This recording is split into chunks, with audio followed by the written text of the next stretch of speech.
हमारे सभी डिफेंस के सर लोगों को राम राम सर, जय Hind sir, very good morning sir. IBPS clerk का फाइनली एग्जाम जो है वो संपन्न हो गया है। 4 और 5 तारीख का एग्जाम था। 2 शिफ्ट में, मतलब 2 दिन का एग्जाम था। टोटल 8 शिफ्ट हमने देखे।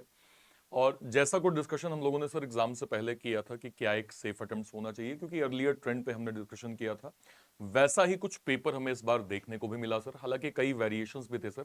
लास्ट ईयर जितने ज्यादा अटेम्प्ट हमने देखे थे, इस बार उतने ज्यादा हालांकि अटेम्प्ट हुए हैं, लेकिन इस बार जो है वो फ्लक्चुएशन काफी अच्छा हुआ है। मैथ ने हमें काफी परेशान किया है ना, इंग्लिश ने हमें काफी परेशान किया। रीजनिंग वैसे तो मैक्सिमम शिफ्ट में आसान था सर, लेकिन कुछ एक शिफ्ट थी जो लेंदी जो है वो पैटर्न में था, जहां पे टाइम टेकिंग पैटर्न था। मैं ये नहीं कहूंगा कि बहुत ज्यादा हार्ड आ गया था, लेकिन टाइम टेकिंग पैटर्न था। आज हम लोग डिटेल डिस्कशन करेंगे। सारे जो हमारे डिफेंस के सर लोग हैं, सभी से एक बार रिक्वेस्ट है, जो लोग भी इस वीडियो को पहली बार देख रहे हैं, इस चैनल पे पहली बार आए हैं, मेक श्योर करें सभी सर लोग एक बार चैनल को सब्सक्राइब जरूर कर लीजिएगा, क्योंकि यहाँ पे ना केवल सर आपको इंपॉर्टेंट इंफॉर्मेशन मिलती है रिगार्डिंग ईएसएम डीईएसएम, आपको यहाँ पे प्री से लेके मेंस तक का एडवांस रीजनिंग का कंटेंट भी दिया जाता है। मेक श्योर करें सर इस चैनल को आप लोग सब्सक्राइब जो है वो जरूर कर लीजिए। चलिए स्टार्ट करते हैं। सबसे पहले सर, जो कि हमें पता है 8 शिफ्ट में एग्जाम था सर, ये आप लोगों की टाइमिंग रही होगी। जिस शिफ्ट में भी आपका रहा होगा कि लेट सपोज पहला शिफ्ट था तो आपको 8 बजे गेट पे होना है, 9 बजे एग्जाम स्टार्ट हो जाएगा, 10 बजे एग्जाम जो है वो खत्म हो जाएगा, काइंड ऑफ। ठीक है सर। अब बात कर लेते हैं, अगर मैं वैकेंसी ट्रेंड की बात करूं सर, इस बार वैकेंसी 10,000 रिपोर्ट हुई हैं। और अभी इसके बाद मैं आपको दिखाऊंगा कि वैकेंसी और आगे जो है वो बढ़ी है सर। और हमेशा ऐसा होता है सर कि जब कभी भी specially IBPS PO, IBPS clerk का नोटिफिकेशन आता है, तो प्रोसेस होते होते वैकेंसीज के नंबर अच्छे खासे बढ़ जाते हैं। मतलब ऐसा केवल इस बार नहीं हुआ है सर, लास्ट के 3-4 साल के ट्रेंड में देखें सर, तो अच्छी खासी वैकेंसी जब नोटिफिकेशन आए तब वैकेंसी कुछ और होती हैं, और फाइनल प्रोसेस होते होते वैकेंसीज के नंबर बढ़ जाते हैं। ठीक है सर, ओके। अच्छा, इस बार अगर मैं ईएसएम डीईएसएम कैटेगरी की बात करूं सर, तो ये जो 2025 की वैकेंसी है सर, ये ईएसएम एक्स सर्विसमैन जो है वो कैटेगरी की वैकेंसी है।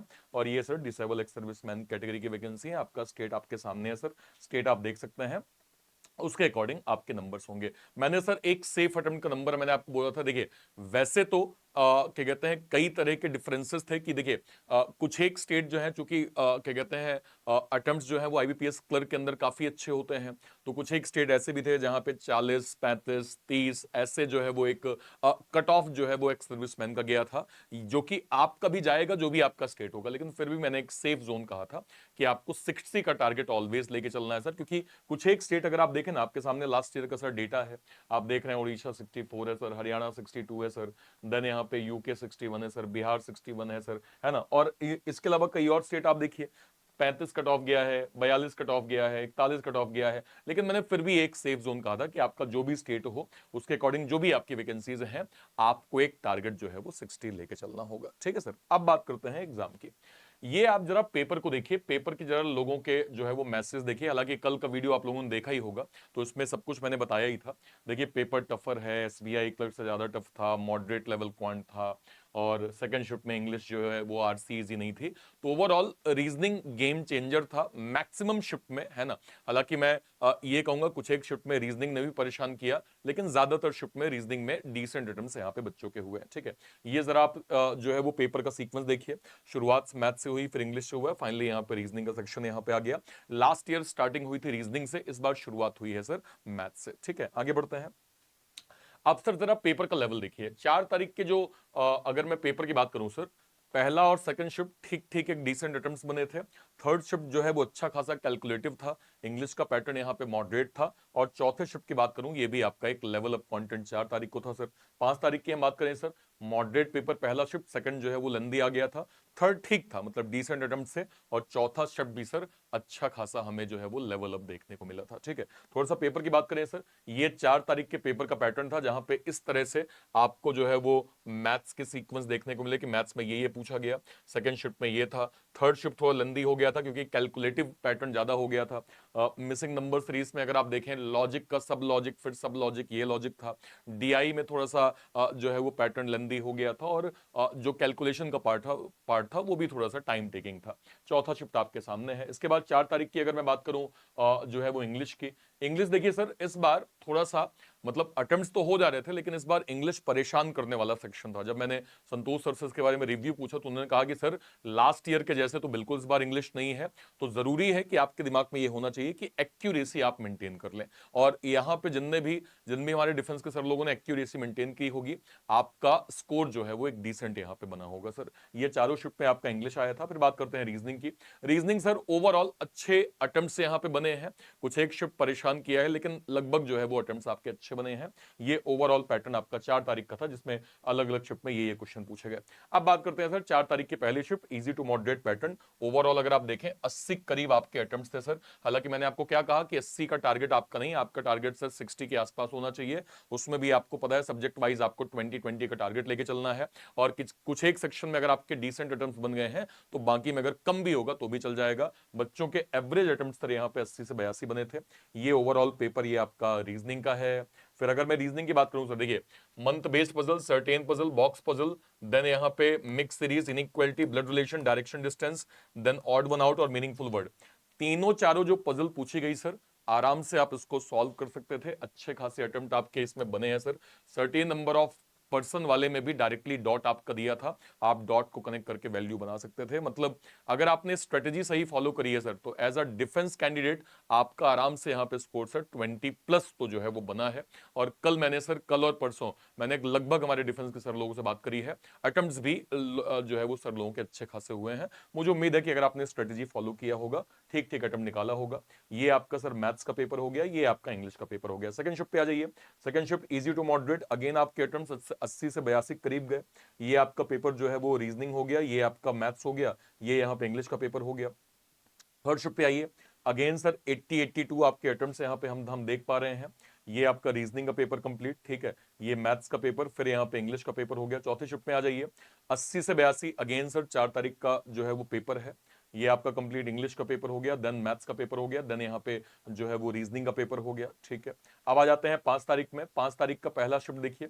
इस बार अटेम्प्ट्स थोड़े आपके कम हुए एज कंपेयर टू 4 तारीख। आप जरा देखिए, इंग्लिश के अटेम्प्ट जो है वो लगभग 19 से 22 के करीब जाके रुक गए।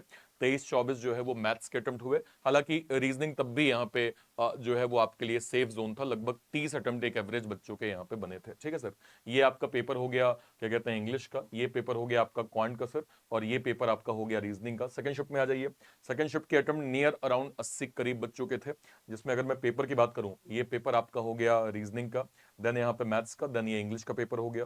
थर्ड शिफ्ट की बात करें सर, थर्ड शिफ्ट में अटेम्प्ट्स आप देखिए लगभग लगभग सर जो है वो क्या कहते हैं 76-77 के करीब आपका अटेम्प्ट था। इंग्लिश 19 से 22, मैथ्स का 23 से 25, और लगभग नियर अराउंड 28 जो है वो अटेम्प्ट जो है वो रीजनिंग के बने थे।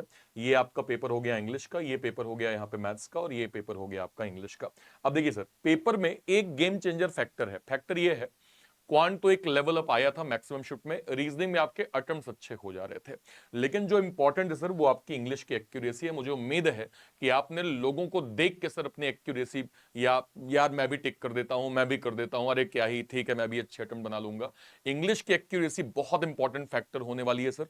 तो मैं एक बार सभी हमारे डिफेंस के सर लोगों से निवेदन करूंगा, एक बार बैठ के सोचिएगा जो आपने पेपर दिया है, जितने अटेम्प्ट आपने इंग्लिश में किए हैं, क्या आपकी इंग्लिश की एक्यूरेसी परफेक्ट है सर, सही रही है, बढ़िया रही है? ये एक बार आप लोग मुझे वीडियो के कमेंट सेक्शन में भी जरूर बताइएगा। इंग्लिश की एक्यूरेसी आपका गेम चेंजर फैक्टर है। कारण ये है सर कि अर्लियर ट्रेंड्स में क्या होता है कि रीजनिंग फिर भी आपने अटेम्प्ट ठीक कर लिए, क्वांट लंदी था, मतलब मैं कहूंगा लेवल अप था, लेकिन इतना भी नहीं था कि किसी एक शिफ्ट में 30 अटेम्प्ट हुए, अगली शिफ्ट में आपके अटेम्प्ट 12 हो गए, ऐसा मैं नहीं कहूंगा। हाँ 30 थे तो अभी आपके 25 हो गए, है ना, आपके 32 अटेम्प्ट से तो अभी आपके 26 हो गए। 5-6 नंबर का डिफरेंस हमने देखा, वो भी पर्टिकुलर टॉपिक्स में कि हाँ यार जो है वो लॉजिक का सब टॉपिक, सब लॉजिक आपको number series, wrong number series में आ गया, कैलकुलेटिव थोड़ा पार्ट सिंप्लीफिकेशन हो गया, डीआई का पैटर्न एक आध क्वेश्चन टाइम टेकिंग हो गए, अर्थमेटिक के कुछ पैटर्न टाइम टेकिंग हो गए। तो इस कारण से 2-4-5 नंबर का डिफरेंस है, लेकिन बहुत ज्यादा डिफरेंस नहीं है। लेकिन इंग्लिश में अगर आपकी एक्यूरेसी गड़बड़ हुई सर, तो बहुत सारे बच्चे क्या होते हैं, इंग्लिश के कारण सर प्रीलिम्स क्वालिफाई नहीं कर पाते। मुझे उम्मीद है ऐसी गलती आप जो है वो नहीं करेंगे, ठीक है, ओके। तो अगर मैं सीधे सीधे यहां पे बात करूं, तो उसके बाद हमने करवाया सर स्टूडेंट पोल। स्टूडेंट पोल के माध्यम से हमने हमारे डिफेंस के सर लोगों से पूछा, चाहे वो टेलीग्राम का फॉर्मेट हो, यूट्यूब का फॉर्मेट हो, या व्हाट्सएप ग्रुप का फॉर्मेट हो, कि क्या क्या जो है वो आपके ओवरऑल अटेम्प्ट्स बने हैं, क्या क्या नंबर बने हैं। अब देखिए सर, जब जब जब कभी भी हम लोग कट ऑफ की बात करते हैं, कट ऑफ सर कई फैक्टर में जो है वो डिफाइंड होता है। केवल आप एग्जाम दे के आगे इससे फर्क नहीं पड़ता सर। एक ये है कि ओवरऑल डिफिकल्टी लेवल क्या थी, वैकेंसी कितनी है सर, कितने बच्चों ने फॉर्म भरा है, कितने एग्जाम देने गए, और नॉर्मलाइजेशन का फैक्टर। तो देखिए वेरिएशंस रहे हैं पेपर में, ओवरऑल पेपर फ्लक्चुएट हुआ है, तो मैं ये तो कह सकता हूं कि हाँ भाई नॉर्मलाइजेशन की प्रोसेस होगी। इसके बाद आपको अगर ध्यान होगा तो अभी वैकेंसी हालिया जो है वो अपडेट हुई है। जब नोटिफिकेशन आया था तब 10,277 वैकेंसी थी। इसके बाद यूको बैंक की वैकेंसी रिपोर्ट हुई है, इंडियन बैंक की वैकेंसी रिपोर्ट हुई है, तो ये वैकेंसीज के नंबर फिलहाल टोटल नियर अराउंड 12,396 है, जो कि हो सकता है रिफ्लेक्ट हो आपके ईएसएम और डीईएसएम कैटेगरी में, और क्लैरिटी इस पे मिलेगी तो हमें ज्यादा बेटर जो है वो पता चल जाएगा। बट जितनी वैकेंसीज बढ़ी हुई दिखी हैं, हमें ये उम्मीद है कि डिसेंट नंबर्स, बहुत मार्जिनल नंबर हमें जो है वो ईएसएम और डीईएसएम कैटेगरी में भी देखने को मिल सकता है सर। तो वैकेंसीज के नंबर भी थोड़ा अप हुए हैं सर, और जब कभी वैकेंसी ज्यादा होती है सर और पेपर का लेवल भी ठीक ठीक हो, है ना, तो कट ऑफ के गिरने के चांसेस जो है वो बढ़े आते हैं। तो जब आप ये कहें सर कि ओवरऑल जो है क्या कहते हैं वैकेंसी का ट्रेंड क्या रहा है, और ये मैं आपको इन जनरल बता रहा हूं सर, ये इन जनरल, ये डिफेंस का नंबर नहीं है सर कट ऑफ का। ये आप देखें 1200 वैकेंसी 24 में, इस बार 1300 थी, 500 का 1000 हुआ सर, 236 का 753 हुआ सर, यहाँ पे 200 का 400 हो गया, 268 का 300 हो गया, मध्य प्रदेश 300 का 600 हो गया, वेस्ट बंगाल 300 का 540 हो गया, तमिलनाडु का 600 से 894 हो गया, और इस तरह से इनके नंबर्स थे। तो जब वैकेंसी बढ़ी है सर लास्ट ईयर की तुलना में, इस बार वैकेंसी बढ़ी है, तो कट ऑफ के नंबर थोड़े कम होंगे। और अभी एक्स्ट्रा वैकेंसीज का भी डेटा हमने देख लिया कि हाँ भाई कुछ बैंकों ने जो है वो वैकेंसीज अपनी रिपोर्ट की हैं। तो जब आप इन सारे फैक्टर्स को देखते हैं सर, जिसमें overall difficulty level, vacancy, applicants, कितने लोगों ने एग्जाम दिया, और नॉर्मलाइजेशन, तो सभी को अगर मैं एक साथ यहां पे ऐड करूं, तो इस बार जो सर आपकी कैटेगरी का जो मोस्ट एक्सपेक्टेड कट ऑफ है, जिसको मैं यहां पे सर करूं कि जो है वो +-3 का भी एक नंबर जो है वो मार्जिनल हो सकता है। ये आपका स्टेट वाइज सर, ये सबसे पहले आपका स्टेट, ये स्टेट वाइज वैकेंसी, और फिर ये उसका कट ऑफ सर देख लीजिए आप। हरियाणा में 16 वैकेंसी ईएसएम कैटेगरी का मैं बता रहा हूं सर, हरियाणा का 16 और 60 इस बार कट ऑफ जा सकता है, बिहार का 30 60 कट ऑफ जा सकता है, यूपी 129 वैकेंसी लगभग 57 कट ऑफ जा सकता है, दिल्ली का 40 लगभग जो है वो 55 कट ऑफ जा सकता है, यूके का 14 56 कट ऑफ जा सकता है, 55 जो है पंजाब का 27 58, एंड जो है वो राजस्थान की vacancy 37 cut off near around 57, Odisha 23 near around 60, Himachal Pradesh 10 near around जो है 57, तमिलनाडु 93 37 के अराउंड, देन तेलंगाना 24 42 के अराउंड, सीजी यहाँ पे 20 यानी छत्तीसगढ़ 37 के around, Maharashtra 111 near around 35, Assam का 18 सर नियर अराउंड 48, देन यहाँ पे अगर मैं जाऊं कर्नाटका 135 यहाँ पे जो है वो 35 के का नंबर, केरला का 31 नियर अराउंड 45, झारखंड का 8 नियर अराउंड 55, वेस्ट बंगाल जो है वो कितना 52 कट ऑफ के number near around 45, then MP 61 number लगभग 47 48, और गुजरात के नंबर 84 नियर अराउंड 42 43 जो है वो आपके मोस्ट एक्सपेक्टेड जो है वो नंबर देखे जा सकते हैं। तो ये सर ईएसएम कैटेगरी के ओवरऑल जो है वो कट ऑफ के नंबर हैं। अगर मैं यहाँ पे बात करूं डीईएसएम कैटेगरी में, तो सर डीईएसएम अगर अगर आप कैटेगरी में है सर, तो आपको कट ऑफ के नंबर का ज्यादा लोड नहीं लेना है। अगर आप अर्लियर ट्रेंड्स की बात करें, चाहे एसबीआई का या आईबीपीएस का, डीएसएम कैटेगरी में बहुत ज्यादा कट ऑफ के नंबर देखने को नहीं मिलते सर।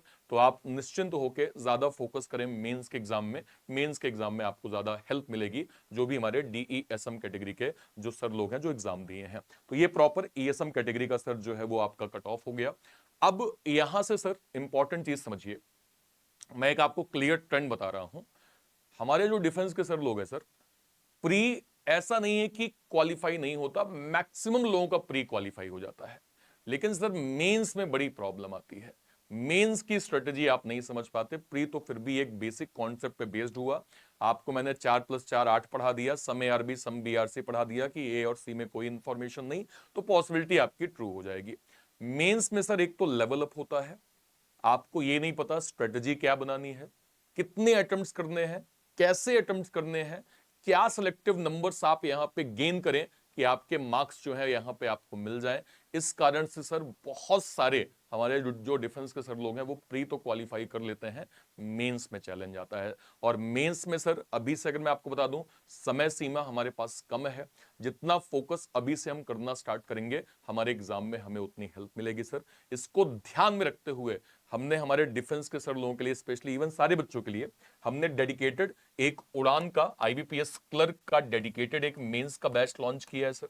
ये डेडिकेट है स्पेशली आईबीपीएस क्लर्क के सभी मेंस के बच्चों के लिए सर, और ये आपके लिए भी सुपर इंपॉर्टेंट है। जो भी हमारे सर लोग जिनका कट ऑफ का नंबर जिनने देख लिया कि हाँ इस मार्जिन के आसपास जो है वो जा रहा है, इमीडिएट, क्योंकि मेंस के लिए समय बहुत कम है सर, और आपको मैथ भी पढ़ना है, रीजनिंग भी पढ़ना है, इंग्लिश भी पढ़ना है, जीए भी पढ़ना है, सिस्टमैटिक स्टडी बहुत जरूरी है। उसके लिए डेडिकेटेड हमने आईबीपीएस क्लर्क का ये मेंस का बैच लॉन्च किया है, जो आपके आईबीपीएस क्लर्क की प्रिपरेशन के लिए काफी हेल्पफुल होगा। इसके अलावा सर, जो सर लोग केवल रीजनिंग पढ़ना चाहते हैं, जो कहते हैं सर हमें केवल रीजनिंग मेंस पढ़ना है, तो इस मेरे कंप्लीट सब्सक्रिप्शन के माध्यम से आप रीजनिंग मेंस का इस केस बैच को, या फिर यहाँ पे एसबीआई क्लर्क मेंस का बैच मिल जाएगा, उड़ान का आईबीपीएस क्लर्क मेंस का बैच मिल जाएगा, यहाँ पे आप मेंस की स्टडी कर सकते हैं। नीव का फाउंडेशन बैच मिल जाएगा सर, आरआरबी पीओ क्लर्क का फाउंडेशन रीजनिंग मिल जाएगा। इसके अलावा जो भी सर लोग हमारे क्या कहते हैं एसबीआई क्लर्क मेंस की स्टडी करना चाहते हैं, उनके लिए शौर्य मेंस तो है ही, हमने वॉरियर का dedicated ex serviceman special SBI clerk mains का बैच लॉन्च किया है, जो हमारे डेडिकेटेड ईएसएम और डीईएसएम कैटेगरी के सर लोगों के लिए यहाँ पे जो है वो समर्पित है। इस बैच के माध्यम से आप स्टडी कर सकते हैं। इसके अलावा जो हमारे सर लोग आरआरबी क्लर्क को टारगेट कर रहे हैं, अभी जो एग्जाम आपका आने वाला है आरआरबी क्लर्क का, उसके लिए डेडिकेटेड हमने एक्स सर्विसमैन 2.0 बैच लॉन्च किया है, जो आपके प्री और मेंस की स्टडी के लिए काफी हेल्पफुल होने वाला है सर। और फाइनल चीज, ये जितने भी बैचेस हैं ना सर, ये जितने भी बैचेस हैं, ये सारे बैचेस आपको एक सिंगल प्लेटफॉर्म के अंदर बैंक महानायक के अंदर मिल जाएंगे। इसमें जितने भी बैचेस हम लॉन्च करेंगे वो सब आपको इसके अंदर मिल जाएगा, जिसकी 1 साल की फीस सर 1599, 1.5 साल की 1799, 2 साल की 2499 और 3 साल के लिए यहाँ पे 2999। इस प्रकार से सर आप इस बैंक महानायक को प्रॉपर अवेल करके बिल्कुल बेसिक से स्टडी जो है वो कर सकते हैं। ठीक है सर, तो ये आपके लिए डेडिकेट हो गया। इसको आप कहां से अवेल करेंगे? या तो आप इसी वीडियो के डिस्क्रिप्शन बॉक्स में चले जाइए सर, या तो आप इसी वीडियो के डिस्क्रिप्शन बॉक्स में चले जाइए, या फिर आप इस चैनल पे गए, इस चैनल के लाइव सेक्शन में कोई भी वीडियो, जैसे सर आज ही मैंने एक जो है वो, जैसे कल मैंने स्पेशली एक मेंस की क्लास ली है sir, SBI clerk mains, LIC WO mains, IBPS clerk mains, इसके अगर आप डिस्क्रिप्शन बॉक्स में जाएंगे आपको सारे बैचेस की लिंक मिल जाएगी। ये सर उड़ान का IBPS clerk mains dedicated, click करेंगे आपको इस बैच की लिंक मिल गई। इसके बाद अगर आप जाएंगे यहाँ पे सर, ये रीजनिंग नायक आपको मिल जाएगा, जिसमें रीजनिंग नायक डेडिकेटेड आपको मिल गया। देन सर यहाँ पे अगर मैं जाऊं, वॉरियर का एक सर्विसमैन डेडिकेटेड मेंस का बैच है, यहां से आप पढ़ सकते हैं सर। या फिर फाइनल आप सर बैंक महानायक अवेल कर सकते हैं, जिसमें सारे के सारे बैचेस सिंगल प्लेटफॉर्म पे आपको प्रॉपर 1 साल तक अवेल करते हैं। 1 साल तक जितने बैचेस होंगे वो सब इसके अंदर मिल जाएंगे। 1.5 साल के लिए आप अवेल करते हैं, सब यहाँ पे मिल जाएगा। 2 साल के लिए सब कुछ मिल जाएगा, 3 साल के लिए सब कुछ मिल जाएगा। यहाँ से आप इसको सर प्रॉपर जो है वो अवेल कर सकते हैं। ठीक है सर, ओके। चलिए, सभी जो हमारे डिफेंस के सर लोग हैं, एक बार मुझे वीडियो के कमेंट सेक्शन में जरूर बताइएगा, आपका सर टोटल अटेम्प्ट कितना रहा है? टोटल अटेम्प्ट कितना रहा है वो मुझे बताइएगा। मैथ का स्कोर कितना है, रीजनिंग का स्कोर कितना है, इंग्लिश का स्कोर, प्लस मुझे सर इसकी एक्यूरेसी आप लोग जरूर कमेंट करिएगा कि इसकी एक्यूरेसी आपके अकॉर्डिंग कितनी है। कि हाँ सर मैंने 30 में से ना सर 20 क्वेश्चन किए हैं, लेकिन 20 क्वेश्चन लगभग मुझे लगता है कि लगभग सारे सही हैं, नियर अराउंड 100% के अकॉर्डिंग, 100% के अराउंड मेरी एक्यूरेसी है। या फिर सर 30 में से मैंने 18 किया है, लेकिन एक्यूरेसी मुझे लग रहा है 90% के आसपास है। एक बार सभी डिफेंस के सर लोग मुझे वीडियो के कमेंट सेक्शन में जरूर बताइएगा। ठीक है, और भी कोई क्वेरी होती है सर, वीडियो के कमेंट सेक्शन में अपनी बात आप जरूर रखिएगा। टिल देन, तब तक के लिए bye bye, thank you so much, जय हिंद सर, थैंक यू।